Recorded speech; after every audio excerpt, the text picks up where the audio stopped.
in the neo-Gothic style and has been the home of the UK government ever since. As I spoke about the Victoria Tower on the left-hand side, the Central Tower, though there's not much to say about that, it is simply a giant chimney known as the Central Tower. With all the hot air being billowed by Parliament, I guess it's got to go somewhere.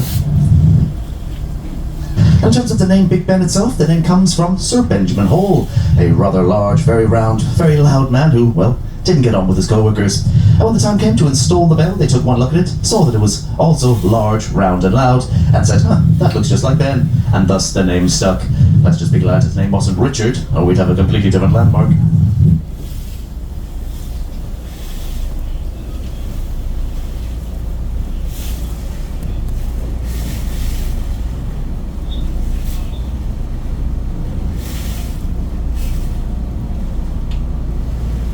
We'll be passing under 11 bridges here on our tour today. Well, that's 22 in total when we come back.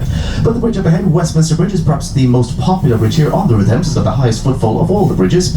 For obvious reasons, it is quite centrally surrounded by a lot of landmarks. Upwards of 8,000 selfies are taken here on the bridge every day. Let's see if we can photobomb a couple of them. And usually there's a bagpiper playing, but I see he's not out today. He'll probably be popping out a little bit later.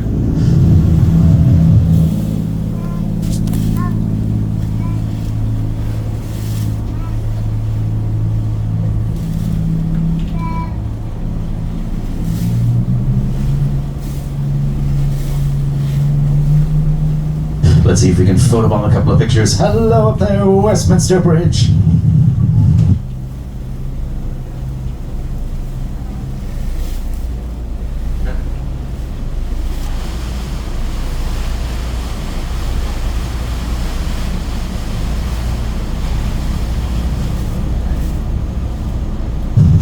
Now over on your right hand side you'll see our setting off point, but don't worry, the journey is not over just yet. It's only just getting started. It is of course the London Eye. It was part of a competition back in 1994 to find a new landmark to celebrate the millennium here in London. And the design for the London Eye came in second place. So it was a silver medal for the London Eye, but British Airways loved the design so much that they commissioned £74 million for its construction. But don't feel too badly for them, they did make that money back in 2 years. It is the world's largest cantilevered observation wheel, so called because it's only supported on one side of the structure, and the observation pods are on the outside, making it an observation wheel rather than a Ferris wheel. Sorry, my bosses get rather mad if I use the F word here on the tour. There are 32 pods in total, that's one for each borough of London, but don't worry if you go on board and find yourself inside pod number 33. That's because we've removed pod number 13 to cater to our more superstitious guests. In fact, when the Eye opened in the year 2000, people were point blank refusing to get on pod 13, not wanting to tempt fate 143 metres in the air, and who could blame them? As I said, the Eye came second. We'll see the winner of that competition further on up the river, but it is rumoured that the only reason why the Eye came in second place, not that we're bitter, is because it was only meant to stand for 5 years, only a temporary installation. But here we are, 25 years later, and it's still standing strong. That was only last year, but it was granted a permanent status, meaning it is now a permanent addition to the London skyline.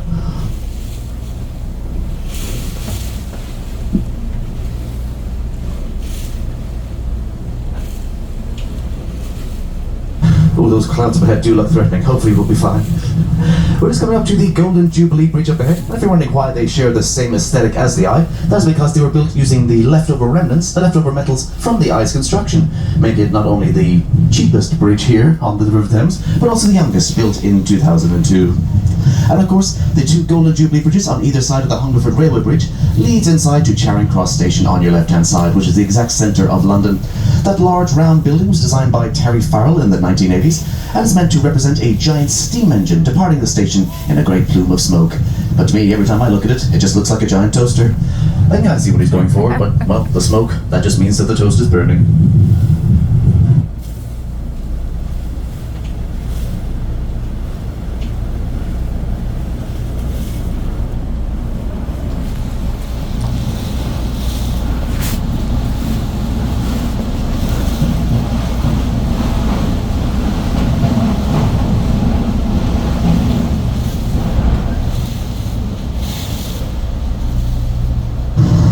Now over on your right hand side you'll see the South Bank Centre, which is the cultural hub here along the River Thames.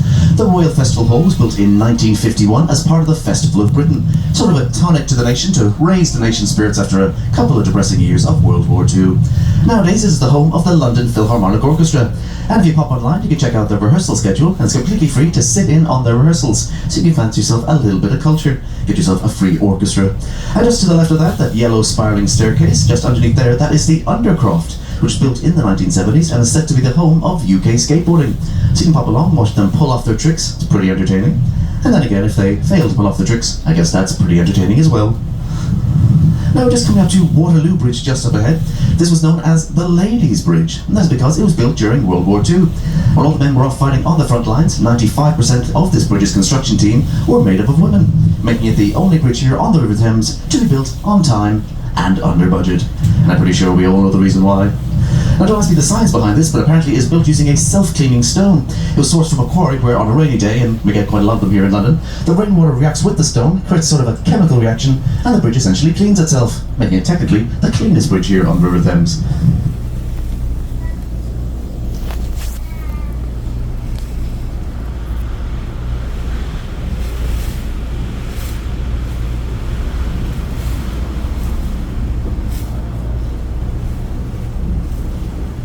Now over on your right hand side you'll see a very tall, very grey and rather ugly building. And no, it is not a car park, it is in fact the National Theatre.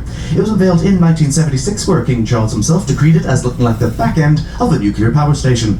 And it's not difficult to disagree with him because, well, he is the king for one, but also it is rather brutal on the eyes. But that is a deliberate choice. It was designed in the brutalist style, and one has to say it's doing a rather good job of it. Though being rather ugly on the outside, inside it is rather beautiful. It's the home of the Olivier Theatre, named after Sir Laurence Olivier, who was the theatre's first artistic director. And it's a great place to check out some London theatre while you're here, without having to pay any extortionate West End prices. In fact, a lot of shows start their life as a workshop inside the National Theatre before being transferred to the West End and even to Broadway. So it's a chance to check out a show before it makes it big.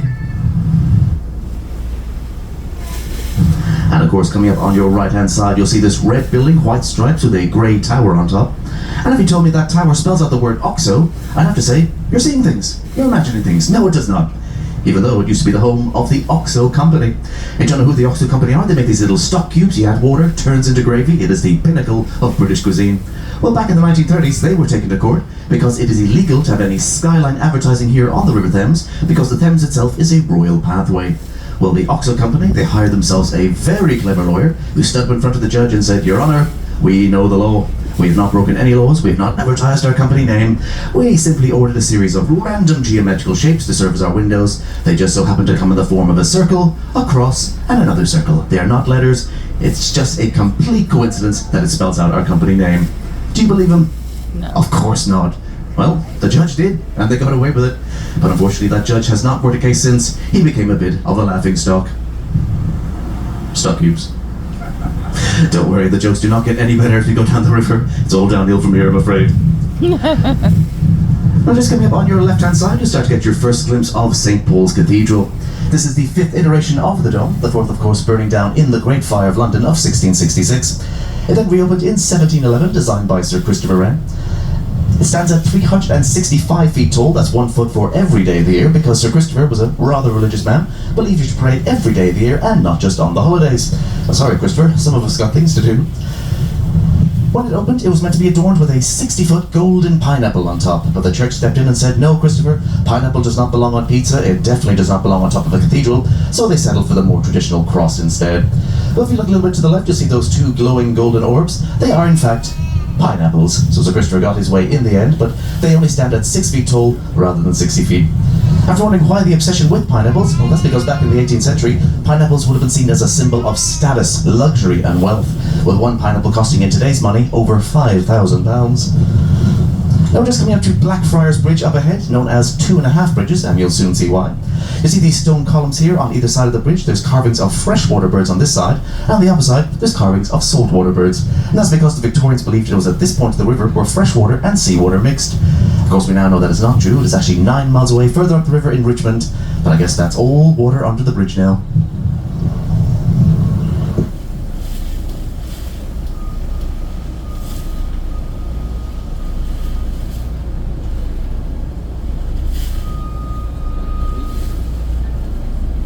Hello up there, Blackfriars Bridge.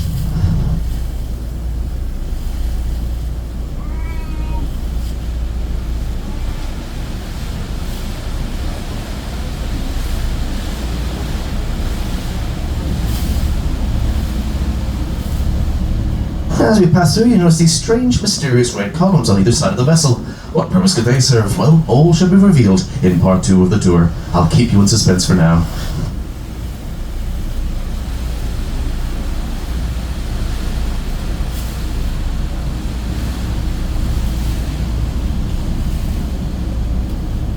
As we emerge from Blackfriars Bridge, here's another nice shot of St. Paul's Cathedral on your left-hand side. You notice there's no tall building surrounding the cathedral, but that is a deliberate choice because St. Paul's is a protected sightline, meaning it must be visible from 8 specific points in the city, contributing to some of our more unusual shaped buildings up ahead in order to accommodate that skyline.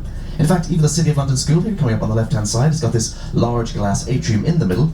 That is to make sure that the dome is visible from the river itself. So, if you can't go around it, go through it.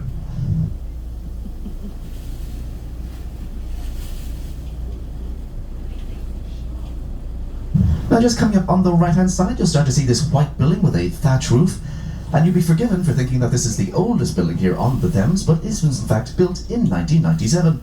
It is an accurate reconstruction of William Shakespeare's Globe Theatre. The original theatre, of course, burning down in 1613 when, during a production of Henry VIII, Shakespeare decided it would be a rather good idea in order to replicate the sound of thunder to let off a live cannon inside the theatre. Now, whether or not this was accurate in conveying thunder is up for debate, but what is not is that the cannonball shot through the roof of the theatre and burned the building to the ground. And when the American director Sam Wanamaker visited London in the 1960s, he was rather dismayed to find that there was not a single monument to commemorate the greatest playwright that ever lived. So he took it upon himself to build an accurate reconstruction of the theatre using authentic Elizabethan building techniques, which means no power tools or any other modern methods were used in its construction. It then reopened in 1997 and it's a great place to check out some Shakespeare plays while you're here in London. Get tickets as low as £5, although that is £5 for a standing ticket, and Shakespeare's plays are open-air theatre on a day like today, and also they can last up to and including 3 hours long. I can see there's a red flag flying from the theatre. That means that there's currently a history play being shown inside. If it was a comedy, it would be a white flag, and if it was a tragedy, it would be a black flag. And that's because back in the day, well, the people of London were mostly illiterate, so they couldn't read the playbill to know what show was going on, so they'd simply take a look at the flag and know if the show was going to be their cup of tea. I do recommend you check out any plays in there. It's probably the most authentic way to experience Shakespeare. And then again, if it's not your thing, you can always just leave an intermission. Now we're just coming up to Southwark Bridge, just up ahead, this green and gold bridge. It is known as the Lonely Bridge. That's because it's got the lowest footfall of all the bridges here on the River Thames, because, well, quite simply, it connects nothing of interest on one side to nothing of interest on the other. In fact, even Google Maps will recommend that you don't take this route, but I recommend that you do. Because you see these gas lamps here on the bridge, they were installed in 1921. They are the original lamps, and every evening they are lit by gaslight. So it makes for a nice little romantic stroll.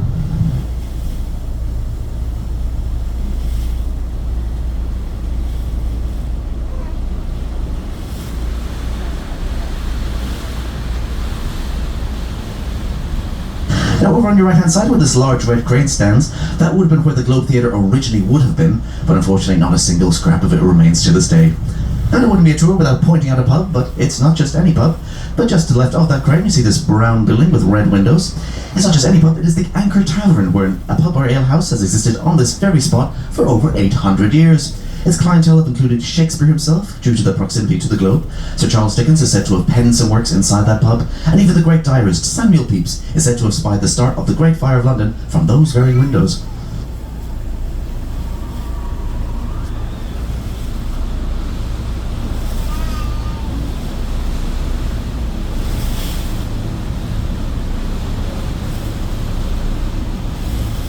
In fact, it's because of Sir Samuel Pepys' diary entries that we've got such an accurate account of the fire to this very day.